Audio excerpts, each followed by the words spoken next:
Hujan yang tanpa henti mengguyur Jakarta sejak 31 Desember 2019 hingga 1 Januari 2020 menghadirkan dua roket kembali menghantam bahkan Irak. Kali ini dua roket jatuh di zona hijau. Tidak ada korban jiwa. Basket Amerika Serikat Kobe Bryant. Perkembangan kasus corona yang terjadi di berbagai negara dan juga di Indonesia mencapai angka 2.491. Waktos ayeuna dunya kering, mimitian ti banjir bandang, Iran ngalawan Amerika, mautna pamayan legendaris. Oge penyakit viral anu bahaya pisan, anu nyapu dunya, seueur anu jantan korban. Non anu kedah urang laksanakeun, naha urang kedah sepi henteu, urang kedah naik, sareng urang kedah patuh kana aturan pamarentah.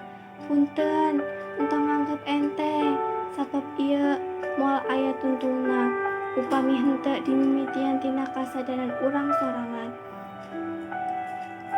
Bebarengan urang ngalawan virus corona sehingga dunia ieu tiasa uih deui kana kaayaanan aslina.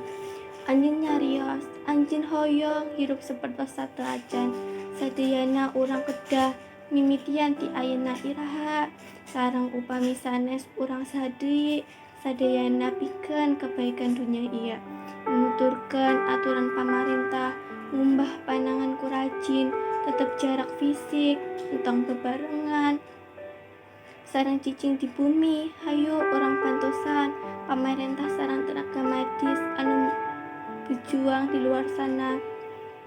Aranjeunna sadayana merjuangkan pikeun orang, maka orang oge kedah merjuangkan aranjeunna di bumi sadayana bakal terus sareng pulih. Aduh Indonesia abdi, kancang jenger.